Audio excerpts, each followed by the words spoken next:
disaster will occur?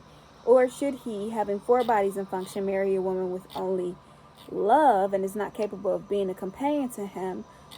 Sorrow will also occur. The woman will derive from her husband all that she requires, for she is functioning up to her full three-plane capacity, but he will have an unmated mental body, which will surely seek a mate and possibly find it in an intellectual woman capable of functioning upon the fourth plane, and then will be seen one of those platonic friendships of which everyone is instinctively suspicious, but which no one can convict of any offense against the laws of morality. It will be found that no matter how loyal a man be in will and action towards his wife, the union upon the higher plane will tend to divert the flow of the life current so that it short circuits across the fourth plane. Instead of passing down the vehicles of that man till by means of the generative organs it be returned to the divine through the completion of the circuit in the act of physical union with his wife, it will flow to his intellectual companion in the form of intellectual force. His feelings towards his wife will become as empty as the bed of stream below the closed sluice gates that have turned the water into another course. It will remain to be seen whether the morality of the platonic friends can avail to keep the current in its appointed channel, or whether they will be shaken out of Platonism under the pressure of the life of the universe seeking expression. In their morality, give away the life forces, will break bounds, and, following the line of their natural flow, run down the emotional and passional vehicles till they reach the physical. Then, and not until then, will what is legally known as misconduct at last be committed. Let us now consider the case of a highly evolved man who is preparing to mate and lay down the ideal conditions for such a union. First, he will have to remember that his different bodies reach maturity at different ages. The physical body is complete in all its parts at birth. The desired body does not come into function until puberty, which, indeed, marks the completion of the desired body. The tender affections develop during the teens and the concrete mental body during the 20s. A strict septenary reckoning is employed by schools of the esoteric science, but individuals vary in their development, and the foregoing rough division will serve. The abstract mind develops during the 30s, and the spiritual nature will have not reached its full unfoldment until late 40s. And guys, don't let this book tell you when you know your development. This is for like a basic human, right? And most basic humans don't even reach spiritual development or unfoldment until they're like 60s because of life, right? Therefore, the highly evolved individual should delay his mating till well on in life, when it can be seen which way his evolution is trending. And this book was like written, and let me see when it was written in, because you know, different day and age, our children, it was first published in 2000, but 1995, 2000, anywhere between that time, humans are being born with, you know, more intelligence, more ability to evolve quickly. I don't put it past people to be able to develop in all those areas by the age of, I'm going to even say 27, given the right guides, giving the parents are purposeful and intentional in their creation and loving and spiritually adept themselves. I don't believe you should wait until you're well on in life to desire to connect with a partner, or, you know, attract a partner that is on your level or is 1 degree beneath your level. But you should never be trying to be with someone who you know is 2 steps, 3 steps, 4 steps behind, because that in itself will create such a tension between the two, no matter how much the physical body is attracted to that being, you know. It's not worth it. Spirit is all. The spirit knows all, and you can still have unconditional love for people, but to want to be by them in life, have them as a partner, it's not right until you know that person. Like I said, it's just one step behind where you can just reach up and, grab them up. You need to be a little booster for them. That's okay, but when someone has self-destructive habits, when someone's lying, is not being honest, is not face-to-face with you, if they're not facing forward in all regards, no.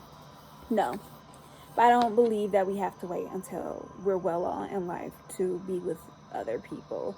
As long as those things I said at first are there, the parents, the guides, positivity, healthy diet, you know how to direct and control your energies. Those are the most important things when it comes to meeting someone who, you can be in a relationship with. When depression hits, how quick can you bounce back? Things like that. Many people, unfortunately, are hurried into permanent mating by the activities of the desire body and resort to marriage with the first available person of the opposite sex as the only means of obtaining relief from the gnawing desires. Other hasty people make emotional surging for the wrapper of true union, not yet realizing the capacities of their own, which may continue to develop after marriage. And that's okay. To be married and continue to develop is fine, as long as that person is with you where you are and not like all the way back there, like still in high school and you're like graduating from grad school. You know what I'm saying?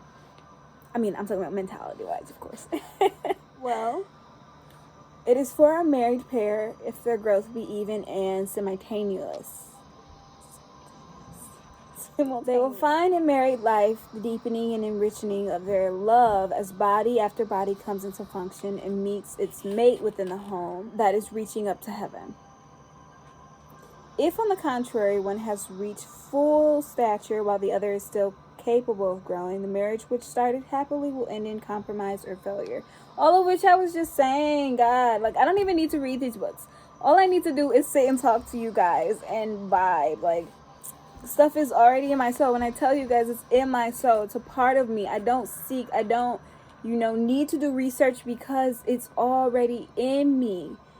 And it's such a blessing. I sit here and reflect on it like, well, I just said this to you guys before I even read this. Like I said before, it is what it is. It's a gift from God. It's me being a reflection of divinity, as I always will and ever will be. I am that I am. So, yeah, if the other hasn't reached, if the other is still capable of growth, the marriage that which has started happily will end in compromise or failure, since the more evolved of the two will be conscious of needs which the other cannot comprehend or satisfy. In perfect marriage, however, the same pair with each higher body as it comes into function, experiencing with each mating new depths of love. Physical union and mutual desire will give harmony and poise to their nervous system. And I can't wait to share with you guys this beautiful, scientific, mystical, divine mind. I'm writing all about this, every body system, and what is connected to, how it functions, what stimulates it, what depresses it. Oh my God, I'm so excited. So, physical union and mutual desire will give harmony and poise to their nervous system.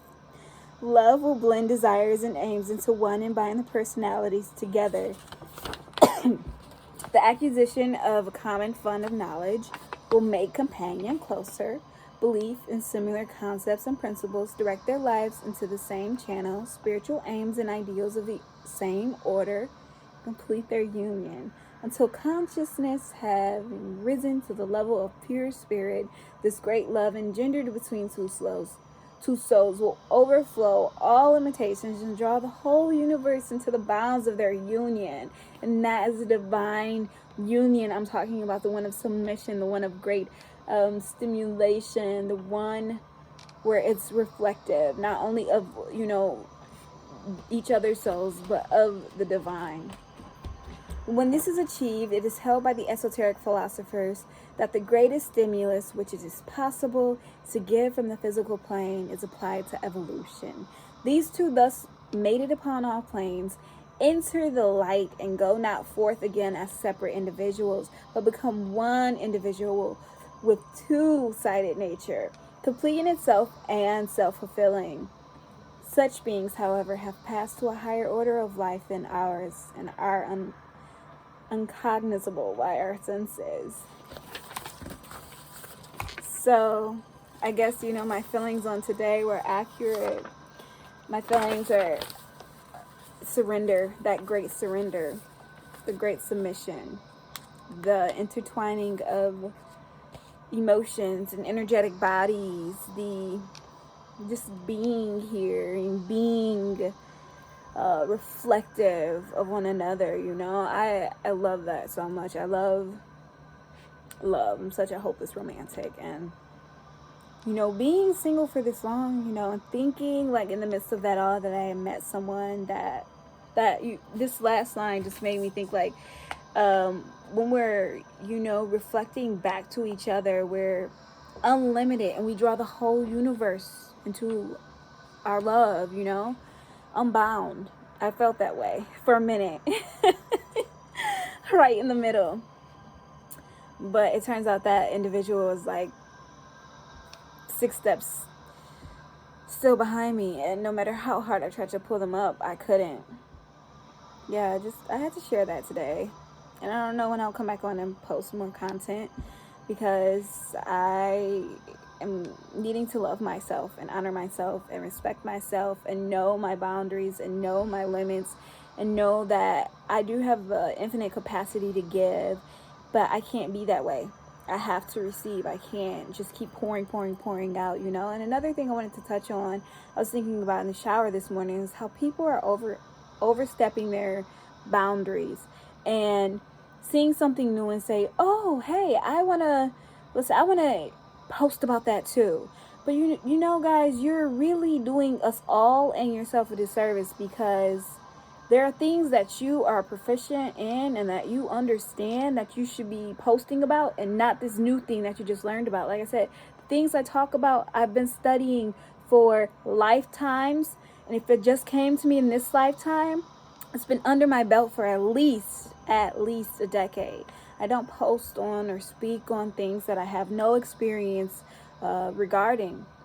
Everything that I share is innate wisdom, innate knowledge. And I love you infinitely. And I'm intending that you have such a wonderful evening. Blessings and bliss your way.